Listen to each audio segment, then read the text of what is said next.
اسے ذہن میں بٹھانا ہے، کتاب میں موجود ہے، یاد کرنا ہے، اور عرفات میں جب آپ دھوپ میں کھڑے ہوں گے تو اللہ سے یہ عہد کرنا ہے کہ آنا ہے وہاں پہ کہ ہم ان پہ عمل کریں گے انشاءاللہ۔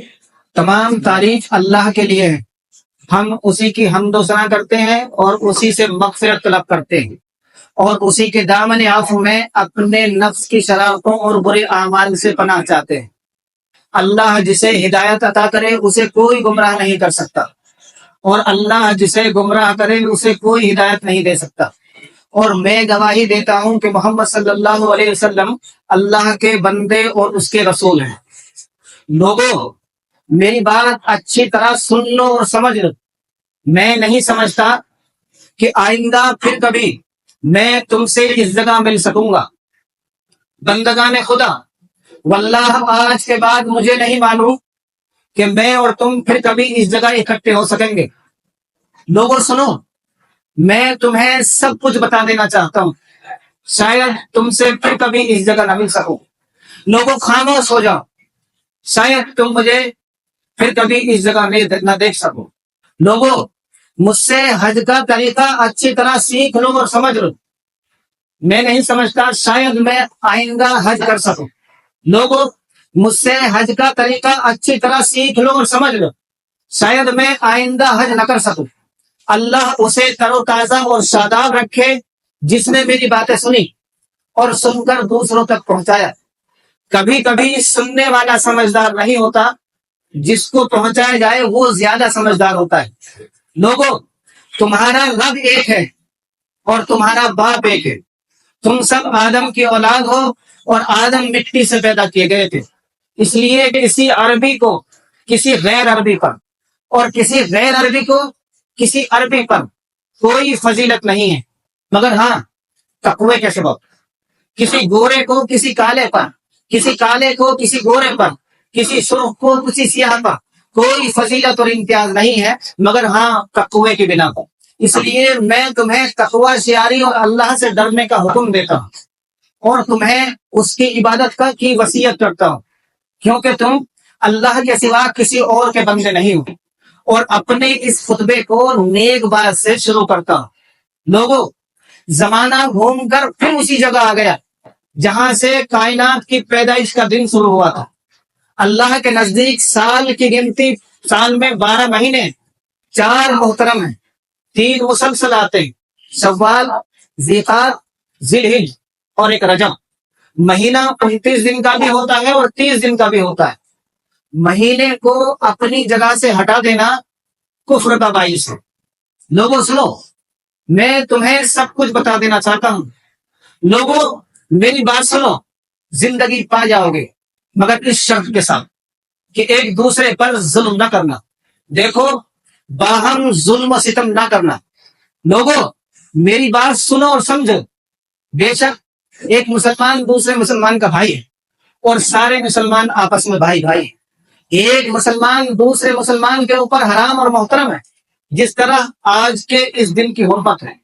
اس کا گوشت اس پر حرام ہے کہ اس کو کھائے، یعنی اس کے پیٹھ پیچھے اس کی چگلی کرے، اس کی غیبت کرے، اس کی برائی کرے۔ اس کی عزت اس پر حرام ہے کہ اس کی بے عزتی کرے۔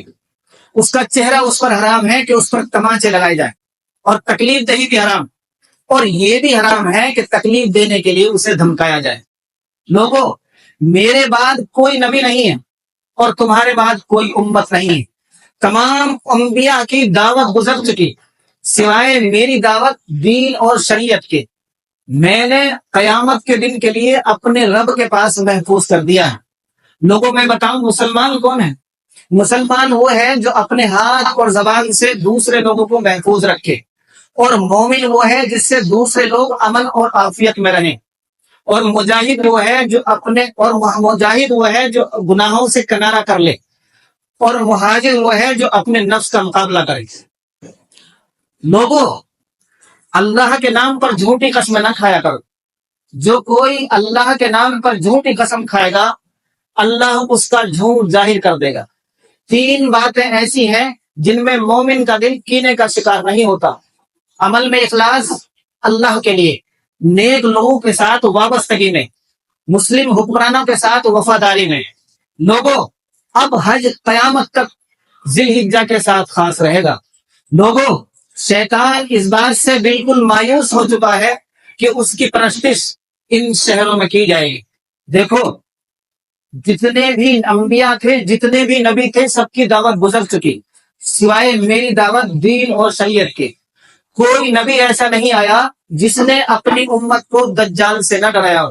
میں بھی تمہیں دجال سے ڈراتا ہوں، تم اپنے دین اور ایمان کی خاطر اس سے بچ کے رہنا۔ لوگوں میں تمہیں دجال سے ڈراتا ہوں۔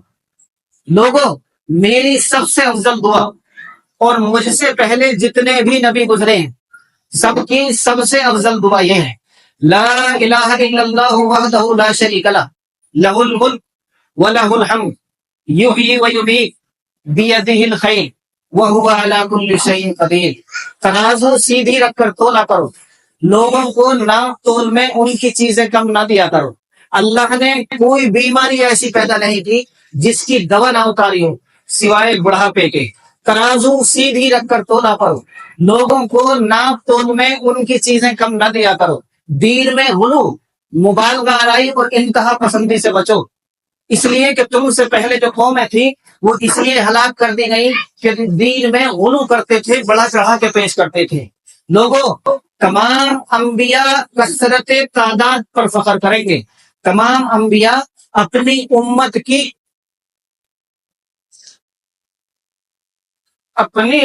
کی کثرت پر فخر کریں گے۔ میں حوض کوثر پر تم سے پیوں گا اور تمہاری کثرت پر فخر کروں گا۔ تم اپنے برے اعمالوں کی وجہ سے میرا منہ کالا نہ کر۔ اللہ کے نبی صلی اللہ علیہ وسلم نے فرمایا کہ تم اپنے بدعمالیوں کی وجہ سے میرا منہ کالا نہ کر دینا۔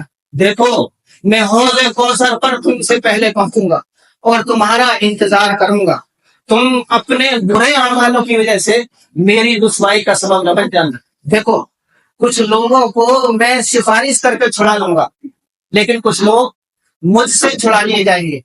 میں کہوں گا اللہ یہ تو میرے امتی ہیں، میرے ساتھی۔ اللہ فرمائے گا آپ نہیں جانتے انہوں نے آپ کے بعد کیسی کیسی بدعتوں کو ایجاد کر ڈالا تھا۔ لوگوں میں خیال کرتا ہوں کہ میں اور تم پھر کبھی اس جگہ اکٹھے نہیں ہوں گے۔ تمہاری جان، تمہاری ماں اور تمہاری آبرو ایک دوسرے پر ایسے ہی حرام ہے جیسے تم آج کے دن کی، اس مہینے کی اور اس شہر کی حرمت کرتے ہو۔ لوگوں تمہیں عنقریب اللہ کے سامنے حاضر ہونا ہے اور وہ تم سے تمہارے اعمال کے بارے میں سوال کرے گا۔ خبردار میرے بعد گمراہ نہ ہو جانا کہ ایک دوسرے کی گردنیں کاٹنے لگو۔ لوگوں جاہلیت کے زمانے کے تمام کام میرے ان دو پیروں کے نیچے ہیں۔ جاہلیت کے زمانے کے تمام باتیں میں ٹھوکر مارتا ہوں، جاہلیت کے زمانے کے تمام عمل میں اپنے پیروں سے رومتا ہوں۔ جاہلیت کے زمانے کے تمام عہدے اور قابل فخر کارنامے، برادروں اور نسلوں اور خاندانوں پر فخر کرنا قیامت تک ختم کیے جاتے ہیں۔ صرف دو عہدے باقی رہیں گے، سدانہ اور سفایا، کعبے کے متولی، کعبے کی پہرے داری اور حاجیوں کو پانی پلانے کی ذمہ داری، یہ بدستور باقی رہیں گے۔ قتل عمد کا قصاص لیا جائے گا، جان بوجھ کر کسی کو مارنے کا بدلہ لیا جائے گا اور اس کی دیت 100 اونٹ مقرر کی جاتی ہے۔ اس سے زیادہ کا جو مطالبہ کرے وہ جاہلیت میں شمار ہوگا۔ جاہلیت کے زمانے کے تمام قتل اور خونریزی کے تمام جھگڑے ملیا میں کرتا ہوں۔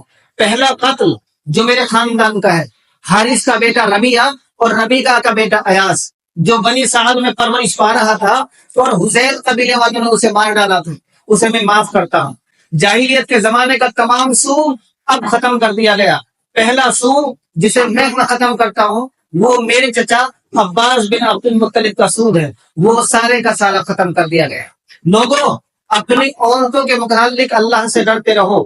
تم نے ان کو اللہ کے نام پر لیا ہے، اللہ سے امانت کے طور پر حاصل کیا ہے۔ تمہارے اللہ کے کلام سے ان کو اپنے لیے حلال کیا ہے۔ عورتیں پر تمہارا کچھ حق ہے اور تمہارا کچھ عورتوں پر حق ہے۔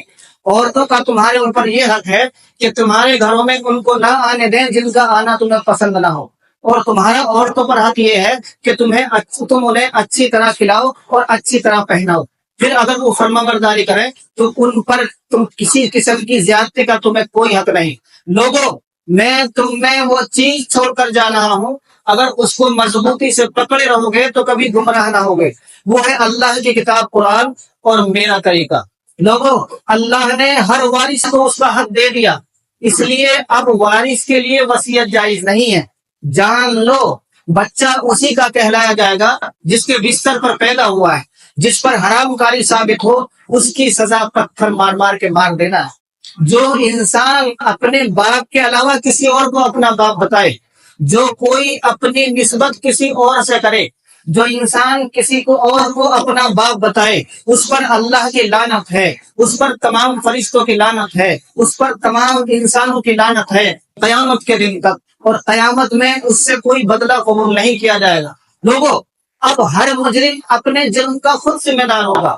اس لیے باپ کے بدلے بیٹا نہیں پکڑا جائے گا اور بیٹے کا بدلہ باپ سے نہیں لیا جائے گا. لوگوں، میرے بعد کوئی نبی نہیں ہے اور تمہارے بعد کوئی امت نہیں ہے.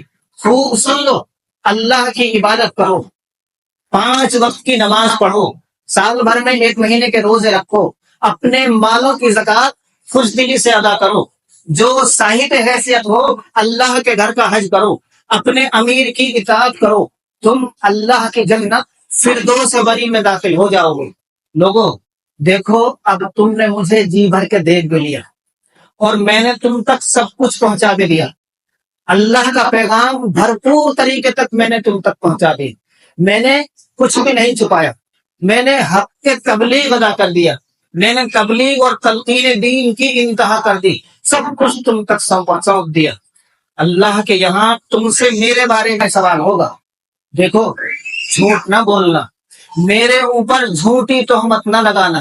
جس نے میرے اوپر جھوٹ بولا، جس نے مجھ پر جھوٹی تہمت لگائی، وہ اپنا ٹھکانہ جہنم بنا لے. جب اللہ تم سے پوچھے گا، میرے بارے میں سوال کرے گا، بتاؤ کیا جواب دو گے؟ سب نے کہا کہ ہم اس بات کی گواہی دیتے ہیں کہ آپ نے اللہ کے احکام ہم تک پہنچا دیے.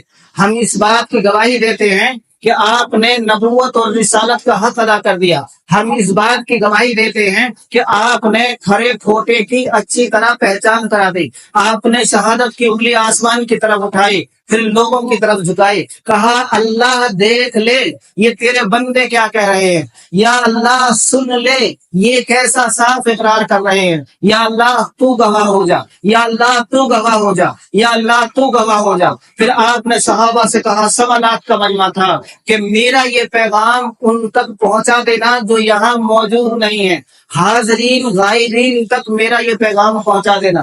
آپ نے سنا ہوگا مدینے میں 10,000 صحابہ کی قبریں اور مکے میں اس سے بھی کم ہیں. اور آج یہاں جب آپ خطبہ دے رہے تھے 1.25 صحابہ آپ کے ساتھ تھے. اس کے بعد آپ 85 یا 90 دن حیات رہے.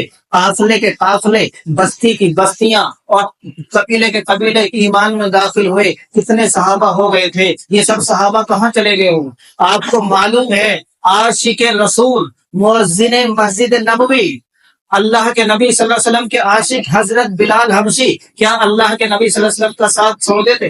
حبشے میں کیسے قبر ملے؟ آپ نے سنا ہوگا کہ خالد بن زید، جنہیں ہم ابو ایوب انصاری کے نام سے جانتے ہیں، میزبان رسول، استنبول میں کیسے دفن ہے؟ اللہ اور اس کے رسول کے نام کی تلوار خالد سیف اللہ، خالد بن ولید، ہومس میں کیسے دفن؟ صحابہ دنیا کے کونے کونے پر یہ دین لے کر پھیل گئے. اللہ کے نبی صلی اللہ علیہ وسلم نے پھر نماز پڑھائی. نماز پڑھانے کے بعد آپ 1.5 کلومیٹر جبل مشا، جبل رحمت کے دامن میں چھوٹا سا ٹیلا، اس پر دوپہر سے لے کر اور غروب تک سخت بے چینی، رو کر گڑ گڑا کر تیز دھوپ میں اللہ کے سامنے روتے روتے دعا کرتے رہے اور اپنی امت کے لیے دعا کرتے رہے، یا اللہ میری امت کو بخش دے. اور اپنی امت کی بخشش کا اللہ سے پیغام سن لیا. آج ہم آپ کا نمبر ہے، اللہ نے آپ کو بلایا ہے. زیادہ سے زیادہ پورے سفر میں درود پڑھیں گے، عرفات کے میدان میں پڑھیں گے، خوب آقا کی خدمت میں درود پیش کریں گے. درود کا ہدیہ یہاں سے بھی لے جائیں گے. تحفہ سب تیار کر رہے ہیں. جو باتیں آئی ہیں ان کا مطلب یہ نہیں ہے کہ سب کچھ آ گیا. مکے کے مسائل اور مکے کے فضائل کئی مہینے تک تو آپ سیکھیں گے تو وہ بھی پورے نہیں ہوں گے. اللہ نے مکے کے لیے جو ہوا بنائی ہے وہ پوری دنیا سے الگ، کل 70 قسم کی ہوا اللہ نے پیدا کی ہے. 69 طرح کی ہوا صرف مکے کے لیے ہے اور 1 طرح کی ہوا مدینے کے لیے ہے. ایک طرح کی ہوا پوری دنیا کے لیے ہے. جو کوئی مکے میں ایک دن بیمار ہوا اور اس کے روزمرہ کے اعمال میں کمی آئی، اللہ اس کے اعمال میں 60 سال کی عبادت کا ثواب لکھتے ہیں. جس نے مکے کی ایک لمحے کی، ایک ساتھ کی گرمی کو برداشت کیا، اس سے جہنم 100 سال کے سفر کے برابر دور کر دی جاتی ہے. جس کسی نے مکے کی ایک لمحے کی گرمی پہ صبر کیا، گرمی سے صبر کیا، جنت اس سے 200 سال کے سفر کے برابر قریب کر دی جاتی ہے، اور جہنم اس سے 100 سال کے برابر سفر کے برابر دور کر دی جاتی ہے. جس نے اللہ کے گھر کو ایک نظر دیکھا، تعظیم اور تکریم کے ساتھ، ایمان اور یقین کے ساتھ، اللہ اور اس کے رسول کی رضا کے لیے، اس کو ایک حج اور ایک عمرے کا ثواب نصیب ہوگا، ثواب ملتا ہے. اللہ نے بیت اللہ کے چاروں طرف 70,000 فرشتوں کو مقرر کر رکھا ہے. جو کوئی طواف کرتے ہوئے تیسرا کلمہ پڑھتا ہے، یہ فرشتے اس کی دعا پر آمین کہتے ہیں، تو اس کے لیے دعائیں مغفرت کرتے ہیں. اور 70 فرشتے اللہ نے رکن یمانی پر کھڑے کر رکھے ہیں. جو یہاں ربنا آتنا فی الدنیا پڑھتا ہے، یہ فرشتے اس کی دعا پر آمین کہتے ہیں. بہت سارے فضائل مسائل آپ کے سامنے پہلے آ گئے ہیں. اللہ کے لیے اللہ کا گھر کا حج کرنے کے لیے جا رہے ہو، جھگڑے سے بچ کے رہنا، اختلاف سے بچ کے رہنا، نافرمانی سے بچ کے رہنا. مکے اور مدینے کے اعمال بڑے عجیب ہیں، عشقیہ اعمال ہے، سیکھ کر کرنا ہے، دیکھ کر نہیں کرنا ہے. اللہ آپ کے نیک اعمال کو قبول کرے.